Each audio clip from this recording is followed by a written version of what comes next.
I'm Glenn, Set About It Fishing Field Team, COAF Field Team on YouTube. And this round, we've got our fishing podcast. We're kind of reprising our former ifishnews fishing podcast, where we're talking about the fly fishing Little Red Book of Fly Fishing. And this is going to be podcast 40, episode 21. And we're taking up where we left before on podcast 39. I can't remember when we posted it, but it was a while back.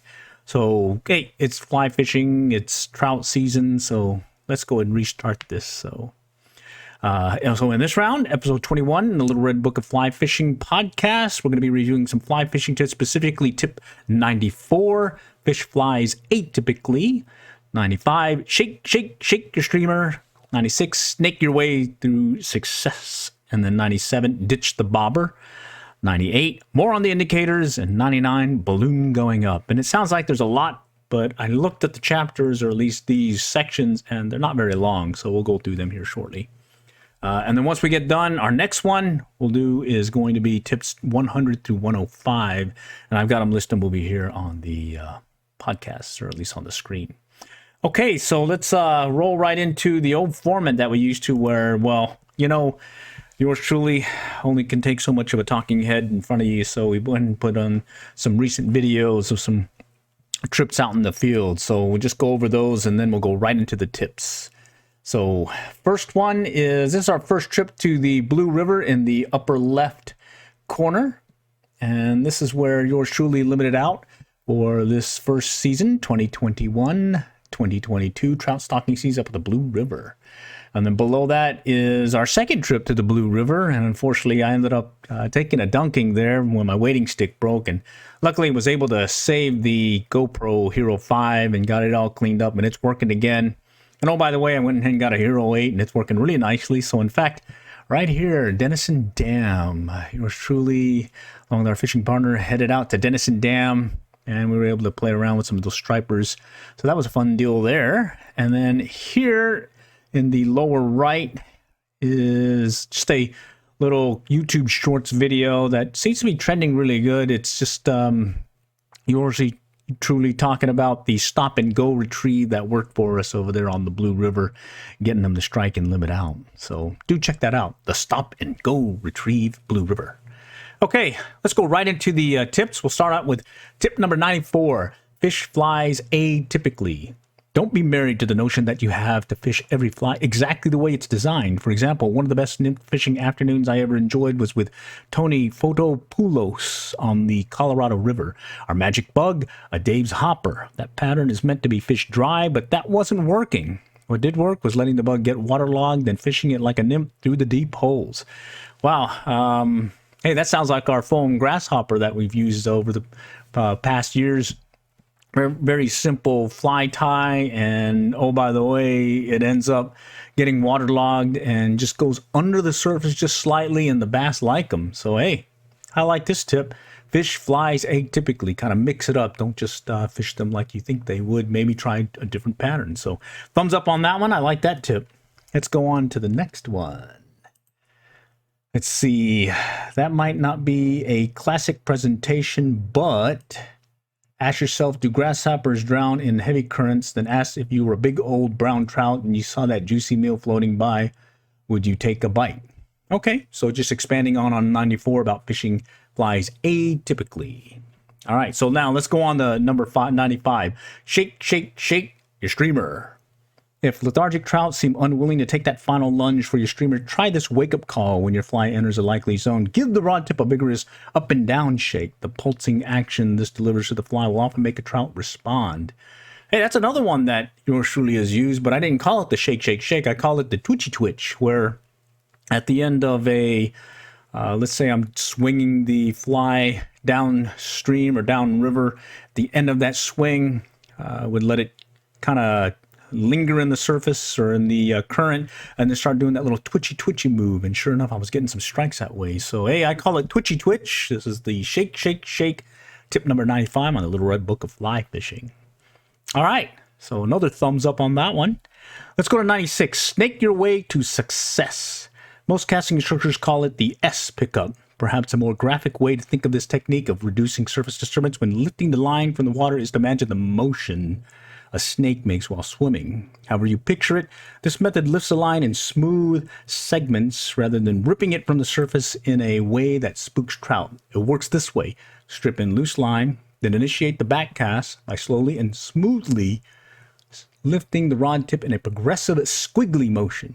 When the tip reaches approximately 10 o'clock, apply the normal power stroke and resume regular casting. Trout are extremely sensitive to surface commotion, particularly in calm water, and a rough, noisy pickup can spook every fish in a pool. Practice this tactic on a park pond until it becomes second nature. All right, this is one I haven't done. Maybe try it next time I go out there because, yes, I have spooked trout. Let's see, let's just go over this again. Let's see, strip in loose line. Okay, so you're tightening up on a line. Then initiate the back cast by slowly and smoothly lifting the rod tip in a progressive squiggly motion. So you're up slowly and smoothly lifting the rod tip, and then your squiggly motion. So it's kind of like this. Okay, and then when it reaches 10 o'clock, about here, normal power stroke and boom. Okay, I can believe that. So what I'm picturing is because you're going slow and you're breaking up the squiggliness or the tip going back and forth, it's not causing that disturbance that you normally get when you are lifting up quickly on the back cast. So, yeah, I may have to try this at the, maybe practice it at the local park pond, eh? Okay, so let's keep that in our back pocket. Number 96, the snake one. Let's go and make sure I got that right. Snake your way to success. So number 96, remember that one for next try. We'll have to try that out. Okay, let's try number 97, ditch the bobber. With the popularization of strike indicators, we come to rely upon them too much, particularly in certain situations such as in a relatively shallow water. Trout that have been pressured often become indicator shy and shift to the side when the rig drifts past.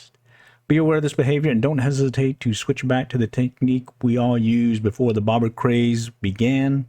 A tight line that drifts that involves using vision and feel to detect a strike. When dealing with spooky fish, be ready to go bobberless. Oh wow, that just happened in that stop and go retrieve where we took the strike indicator off. We thought they were spooking the trout, and sure enough, I think we got better hookups when we took that indicator off. And we're actually using the feel of the line as well as watching the tip of our line, the floating tip, and being able to see any movement or hesitation, kind of using that as a strike indicator. So, hey, I like that. Ditch the bobber. Okay, let's go to number 98. More on indicators. The solution to the previous problem is often as simple as switching to a smaller indicator. Use nothing larger than what you need to support the weight. Small indicators respond better to more subtle takes, allowing you to detect and catch more fish. Did we mention they're also easier to cast? Hey, I'm a proponent of that one. I've used, when I first started out, some of those big thingamabobber ones that almost maybe look like a big gumball that you pick up at the little gumball machines, kind of big. And I shifted over to the smaller size ones. In fact, I don't think I've used one of those bigger size bobber or strike indicators in years now. It's always been little small, I don't know, about that big. Anyways, thumbs up on that one. Number 98, more on indicators, switch to a smaller indicator. Like that. Okay, last one this round, balloon going up. Among the most recent inventions is a round, soft plastic indicator shaped like a small balloon. Two features make this good choice: superior flotation for its size and ease in adjustment. Using a 1/2-inch knot, slip through the eyelet loop. It takes only a few seconds to adjust for depth or switch to a larger or smaller unit. Add two more reasons for choosing this indicator. It's less wind resistant than yarn, thus easier to cast, and requires no time-consuming dressing. So, hey, in fact, I use the Cork strike indicator. It's the one that has a little rubber, like gasket piece where you do that little slip knot, and sure enough, it does hold. I like that. And then, what's the other one? The airlock indicator that has a little screw gasket-like thing that holds it in place as well. So, hey, thumbs up on the balloon going up, number 99.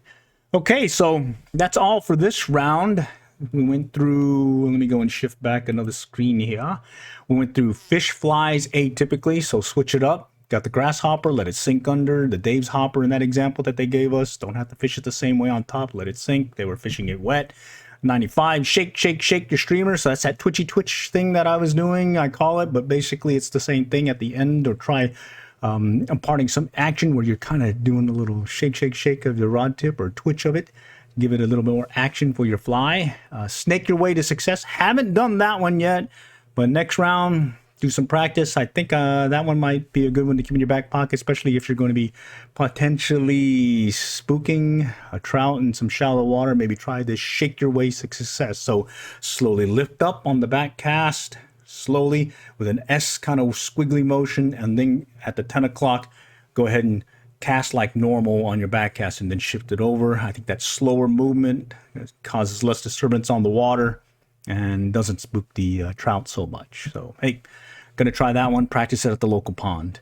97 ditched the bobber. So, hey, that stop and go retrieve I mentioned, we ditched the bobber. We were looking at this line itself as a strike indicator, as well as feeling the pull of the line when the fish was taking it as well. So, another one to keep in your back pocket. And then speaking of more indicators, or of indicators, tip 98 was just talking of using a smaller size indicator. So if you ditch the bobber, okay, also keep in mind to use a smaller size bobber / strike indicator. Don't have to use that big one. Just use what you need to keep your fly off the bottom and whatnot. And then balloon going up, they were talking of the newer plastic indicators, less wind resistance like the yarn, or than using yarn. And additionally, they're easier to cast. So anyways, I use the Cork strike indicator, which is made of cork, but that's a balloon too. I guess that's the concept. Okay, do check back. Next round, we'll be talking about tips 100 through 105, the sting, easy on the grease, accuracy above all, beware the waves, spare the rod, ups and downs. All right, all for now. Hope this was helpful. Until next time, good luck and good fishing.